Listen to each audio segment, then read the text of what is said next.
It's another edition of Riding Home. Dean Legge and Matt DeBary here. Matt, we've not looked at what we call our board. So to describe it at home, and I'll try to put pictures up of it as we go here.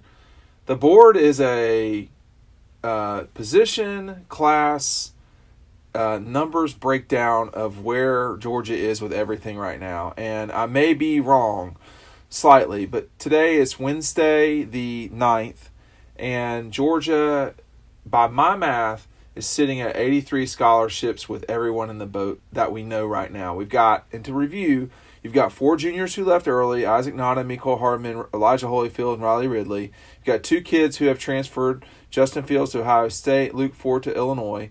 And then you've got 2 guys, Trey Bishop and D'Angelo Gibbs, who are in the transfer portal. So they are taken out of my mathematics here. Georgia came into the 2019 class with 19 kids, and that number has moved down 1 and up 4. So they are at 22 this second, adding 2 quarterbacks, Nakobe Dean and Tyreek Stevenson. All these guys, Tyreek and Nakobe Dean were guys that, you set to target from the get-go. So you just look at this right now, and this to me means they're sitting at 83 scholarship kids right this second. If they sign every single kid here that comes in, they have space for at least 2 more. At least 2 more kids. Probably 3 or 4. Yeah. In theory. Yeah, you nailed that, though. But, yeah, we've got room for – they're sitting at, 19 right now in this 2019 class? They're at 22 right now. At 22. They're at 22. Okay, that's right. We'll probably start 24, 25. You definitely need another defensive back. Kyer Elam, the 4-star, I think that's going down to Georgia and Florida. Right. Nick Cross committed to Florida State. Georgia was really in the mix there with Mel Tucker. Once he left, things kind of slowed down there. But you never know. Crazy things can happen around signing day. And again, just like last year, February was big and was good to Georgia, so we'll see. But another offensive lineman, 5-star Darnell Wright out of West Virginia, is one to watch. I think that's kind of a long shot right now. I think Tennessee will end up landing him. If not Tennessee, maybe Ohio State or Alabama. Doug Nestor, offensive guard, another guy from West Virginia, I think Georgia actually has a really good shot at. But they definitely need one more offensive lineman in this class. Solid class for sure, but then it's on to 2020, where Georgia can really add some big-time players along the defensive line, and then you got to get a quarterback there. So things are looking up. But we were just talking about the linebackers earlier before we started this little podcast here. Nakobe Dean coming in, a lot of people think he could get some playing time as a freshman. Yeah. But you got some guys there. I mean, Quay Walker was a 5-star. Do you leave? Is he inside? Is he outside? Georgia's bringing a lot of outside linebackers in. Yeah, they are. And I've got them down as 16 defensive linemen. I don't know that that's really true, because what I've got here is I've got Nolan as a defensive lineman, Nolan Smith, and he's probably not a defensive lineman. He will start out at outside linebacker from, last time I talked to him, that's what the plan there was. Yeah, I mean, we only know so much. Yeah. They only tell us so much. So, but the big question coming into all this is he an outside linebacker or a defensive end? Right this second, he's 235, 6'3", 235. Yeah, I mean, I've left him on the defensive line, but I mean, he's quick off the edge, and he's a pass rusher. So whether his hand's on the ground or not, he's coming after the quarterback, and he's going to get there in a hurry. We saw in that All-American game 2 sacks, multiple pressures. He's the real deal. He's going to play. Quay Walker maybe could help out with those inside linebackers. We got Monty Rice, who's going to play and start. Channing Tindall is a really good player. You saw a lot of these guys play against Texas. Yeah, a lot of young guys. Azeez Ojulari was close to making a bunch of plays. Devonta Wyatt really stepped up on the defensive line. He played well. He will need to be a big factor in 2019. He and Jordan Davis can really make an impact there. And not having Jordan Davis in that game was the reason why people started getting pretty jumpy heading into that game that were, Georgia fans. I've got 83 and 83 here, so my math is correct. Georgia made a really nice goal line stand against Texas. They did. And that was without Jordan Davis, and that's when they really tried to get back in the game and started playing hard. When they started playing hard in that second half, they did kind of get back into it. Almost made a really nice goal line stand there without arguably the best, defensive lineman they had the last few weeks this season. But you see, down here at the bottom where I've taken the guys off who will not be back next year, Gibbs, Ford, Fields, Hardman, Nada, those are all top 100 players. So you're losing 1, 2, 3, 4, 5 top 100 players and 8 top 300 players from a team that you had last year. Now, I will say this. Gibbs didn't play much. Ford didn't play much. Fields didn't play much. Bishop didn't play at all. So, the one that hurts the most to me is Holyfield, and obviously for depth at quarterback is Fields. But when you globally look at the board here, your senior class is losing 3 top 100 players, Terry Godwin, Jonathan Ledbetter, and Quay Walker. So that hurts. Those guys. DeAndre Walker. Quay Walker. DeAndre, I'm sorry. And then obviously DeAndre Baker, who was not a top 100 player, but was one of the best defensive backs. The best defensive back in the country, college no question. But Zamir will be coming in. You've got Blaylock. You've got Webb coming in, Clay Webb on the offensive line, Nolan Smith, Trayvon Walker. Johnson is the JUCO coming in. He's a lot of people think he's going to get some early playing time too. And then guys like Brent Cox, Quay Walker, Channing Tindall, Adam Anderson, Campbell and Reese in the defensive backfield. Those were top 100 players who played, in some cases started. Now they will be a year older and will need to play even better.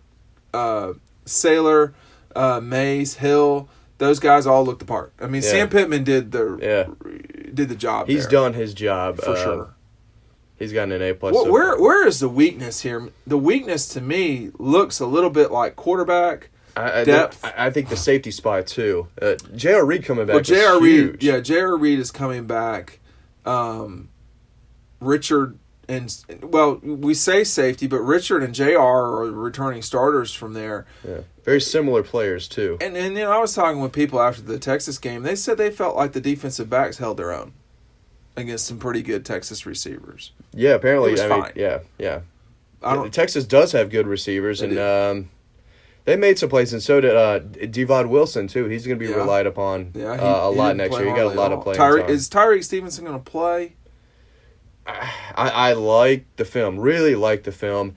He's got good size. He shouldn't get any bigger, but he is kind of a bigger cornerback with some toughness. He can hit, but he also has those cover skills. So you don't want him getting any bigger.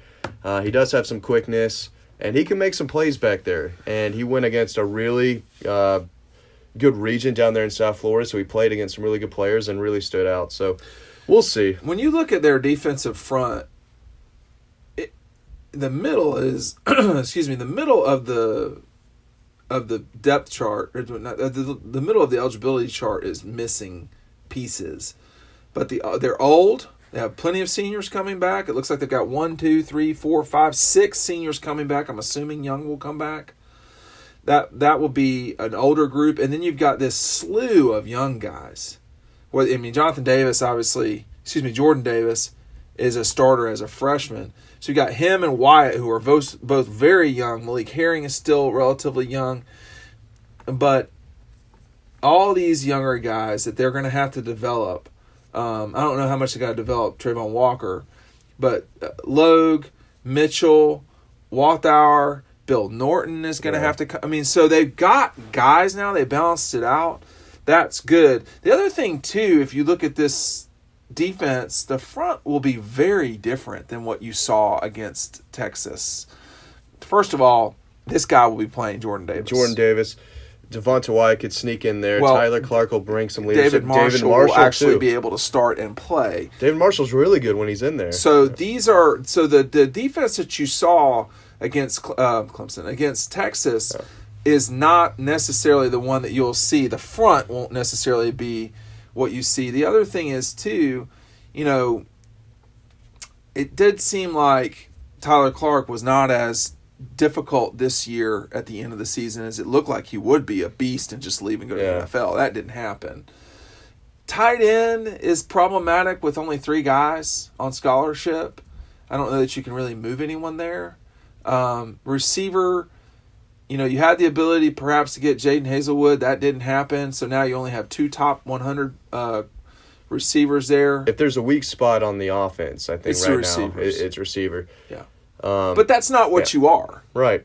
And it's a reason why you're not getting one of those receivers. Let's be honest, truthfully, with Holloman, Robertson, and Blaylock at a minimum, those three, you should be able to do what you want to do. You also have Simmons, who plays a lot, or played a lot at the beginning of the season.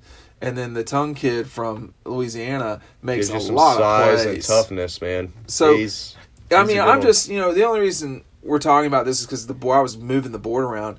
And then you see where Georgia is probably going to come out number 3. Right. Alabama, Clemson, probably Clemson, Alabama, one of the two. Who do you think will come in as the one? Probably Clemson. At this point, it probably will be Clemson. Yeah. I'm not sure if I would go with that, but the way they murdered Alabama, you have to stick them at 1 and just see where it goes from there. But I'm just looking at this, and Kirby and them have some Play-Doh to mold. Yeah. Here, this is not an older team. Yeah. Well, I know in the 2020 class they're going to keep reloading on that defensive line. I think that's what Kirby wants to do probably the most is add more depth, add more talent on that defensive line. That was Clemson's big deal too. You're starting to look here at this is looking pretty deadly after a while, that defensive line. And what you circled on the board right now is the defensive line for the 2019 class coming in. A lot of guys, a lot of talent. Yeah. If Georgia gets their guys in 2020, it'll be even better, but that's a tough task. If anyone can do it, it's probably Kirby. That's a good group in 2019 that got coming in, this freshman class. Well, let's just talk about the front 7 of the defense of the defense coming in. You've got 1, 2, 3, 4 top 100. Well, 5 with N'Kobe. So 1, 2, 3, 4, 5 top 100 players coming in that are coming into the front 7 on this defense. Yeah. And sometimes guys don't really work out, and sometimes, like Jordan Davis, guys come out of nowhere. So when you're getting that many top 100 kids in your front 7, that's good. Yeah. And by the way, you're stacking that on top of Jordan Davis plus Cox, Walker, Tyndall, Anderson. All those guys showed flashes this year. Right. There's a big, difference between your freshman and sophomore year. So a big spring for all those guys you just mentioned. There is a huge difference. Yeah. I can tell you from experience in playing college sports from your freshman to your sophomore year. Big jump. And if these guys can make that type of jump, they will be. I mean, whoever wins these spots in the front 7 on defense earned them, and they beat out really good players for that. So you could see a lot of new faces in 2019, especially I think you right will there. In certain spots you will, but on the defensive line, if those guys are going to start, someone's going to have to beat out Jordan Davis, someone's going to have to beat out Tyler Clark and David Marshall. Is that Devontae Wyatt? Is that Trayvon Walker? Where does Nolan fit in this thing? Clemson is going to outscore everyone next year. That's going to be their game plan. That was not always their game plan. Yeah. Their game plan used to be fight it out. I thought Alabama attacked them the wrong way, but that's another discussion for another day. With Georgia here now, you may start seeing that their defensive front is something that's going to be a real problem for people to deal with. Yeah, and they're building depth. That's exactly what they did in 2019. Right. And then they can go in 2020 and get some really elite guys. There's some really good ones out there to get. So because on there, for the record, 1, 2, 3, 4, 5, 6, 7. They've got 7 now offensive linemen who are top 100 players in the program. That's a lot. Yeah. Now, they don't all start, obviously. But in the 2 classes preceding 2020, they signed 5. So you're adding more and more people. And when a guy like Hayes doesn't really work out, it doesn't really matter that much because you've got other people like Kinley, who no one saw coming, and it worked. Right. So, when you wonder how everyone sees the national championship game and they immediately become negative because Georgia didn't play in it. Well, okay, that game's gone. Now you say, how do they build towards that? Well, step 1 is winning the East, which they should do. They should win the East. They should win the East. Yes. And then you're dealing with an Alabama team that has been decimated by Clemson for sure, and 2 times in a row now has played Georgia down to the wire and won. Yeah. Georgia had them on the ropes. That's not going to happen forever. Should have knocked them out both times. That's not going to happen forever. We'll see what I'm interested to see what happens at the safety spot. Obviously, J.R. Reed, Richard LeCounte, those guys are going to come back and play a lot. But behind them, Otis Reese is a bigger type of safety. He can add some element there. Can he take that next level as a sophomore? Lewis Seen is a really good player. Big kid. He could come in and really fight for one of those spots. And for a defense like Kirby Smart's, you use a lot of defensive backs. And they did. I mean, you look at like Richard, McGee, Reed, Stokes, Campbell, Reese even, they all played. Yeah. And sometimes they played in important games. You could see Otis Reese against Georgia Tech. Was it Auburn that he played so well against? He played well against Auburn, not well against Georgia Tech. I remember okay. seeing that specifically. So he's got some stuff to work on, but you could see the potential in some of these guys. But Lewis Seen is definitely going to come in and make an impact. DJ Daniel, I like more as a cornerback too, a big cornerback. So Seen is really the only safety in this class right now. I think there's reason to be concerned about the defense if you want to be, but there are a lot of answers to questions already on the board here. I mean, Michael Barnett is not unbelievable, but he plays a lot. Yeah. And that matters. Rochester's got to play tougher at times, I think. That's a good way to put it. Mikal Carter, Tyler Clark, Marshall, Clark, and Davis, if they can be dogs, not Georgia Bulldogs, but dogs, like they have shown the ability to be, and then you rotate guys like Trayvon Walker, Nolan Smith, maybe as an outside guy in certain situations. A lot of young guys on this defense, like we've said, but who's going to step up and be the leader? I don't think it's Rochester. I think it's got to be Tyler Clark. It's got to be. Now, or David Marshall. David Marshall missed a lot of this season being hurt. And a lot of people say Clark maybe took a step down production-wise. So you need someone on defense to step up and be that leader. Is Monty Rice there yet? I was going to say Ledbetter was the leader this year for that defense, for sure. J.R. Reed. I mean, J.R. Reed is certainly... Sure. He's going to have to be that leader. J.R. Reed is smart and passionate and all that stuff. Richard is a big hit. All this, they will have to find a leader. I mean, I think on offense it's relatively obvious. It's Jake Fromm, maybe Swift, maybe Andrew Thomas, those guys. But it will be, someone's going to have to take out Tay Crowder. There are the younger guys are going to have a shot to do this. Yeah. Someone's going to have to. But we'll see. Just early thoughts on this 2019 season.